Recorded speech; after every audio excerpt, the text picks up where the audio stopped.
episódio não vai ter tanta discussão quanto a gente teve no último. Realmente tinha o que falar. A gente teve várias explicações, mas não é por isso que a gente vai deixar de comentar as coisas que aconteceram em Watchmen, não é mesmo? Então, vamos lá comigo. Olá, seja bem-vindo a mais um Lulus Indica, e hoje a gente vai falar, como eu já comentei, de Watchmen, o penúltimo episódio da temporada. É uma minissérie, pra quem não tá sabendo, então eu tô aí na curiosidade pra saber se vão conseguir fazer uma segunda temporada e se vão fazer em outro tema ou dentro desse mesmo tema. Pra mim, eles precisavam continuar essa história que tem muito ainda a ser contada. A gente explorou várias coisas, tivemos várias explicações, mas ainda tem muita coisa acontecendo. E nem se for pra ir pra voltar numa história diferente, só que com os mesmos personagens, eu acho que é bem válido. Esse episódio então foi focado no momento em que o Dr. Manhattan conhece a Angela. Porque no último episódio, várias pessoas ficaram se perguntando nos comentários como foi que eles se conheceram, em que momento isso aconteceu, e a história dele com a Blake, em que momento foi isso, gente? Com a Blake foi há muitos anos atrás,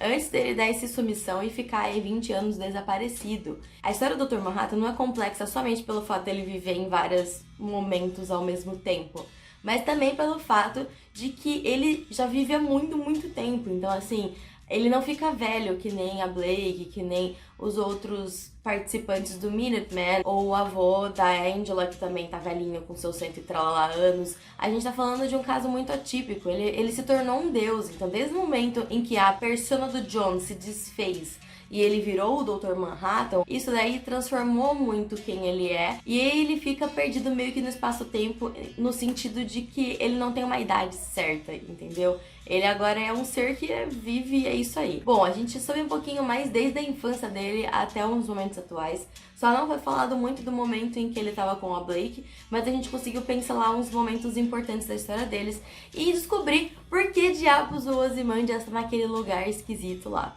Inclusive, se você não sabia, teve uma cena pós-créditos. Então, não esquece de assistir até o final. Eu pulei os créditos, no caso, e fui até o finalzinho ver a cena pós-crédito.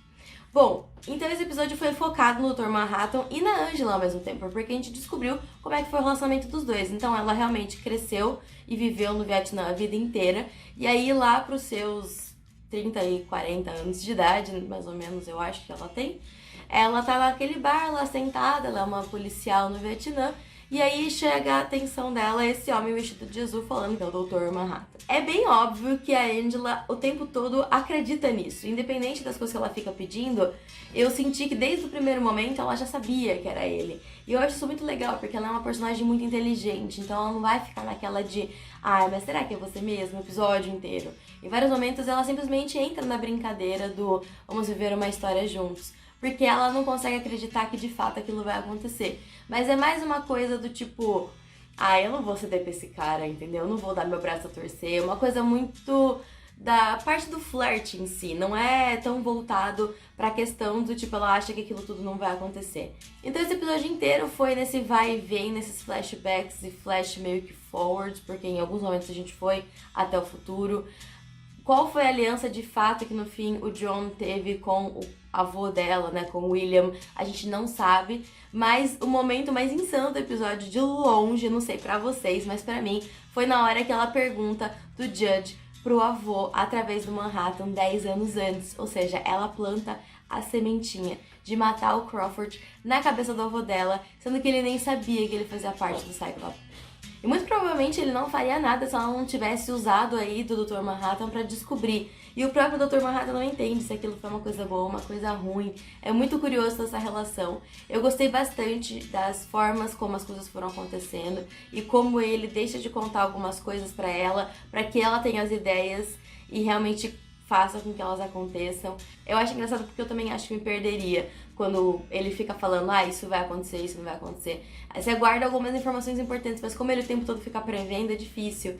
E aí resolve-se um negócio relacionado ao lance da Angela no dia que eles invadem a casa, que é quando ele lembra do relógio. Toda a questão de que ele sumiu com um dos caras.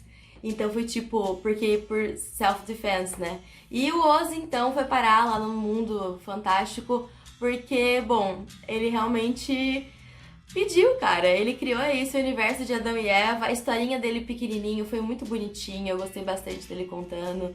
Enfim, foi um episódio bem legal. Poucas coisas pra gente realmente debater, mas eu acho que ele foi bem construtivo. E eu fiquei com muita dó dela no final, porque de fato, no fim das contas, ele tinha que ser capturado. Eu acho que foi meio essa a lição que ele deixou pra ela. Agora, se ele vai ser resgatado ou não, eu não sei. Então fica aí o questionamento de como é que vai ser o último episódio de Watchmen. Se você tem alguma ideia, coloque aqui nos comentários. E se você é novo aqui no canal, não deixa de se inscrever, tá bom? É muito importante você se inscrever.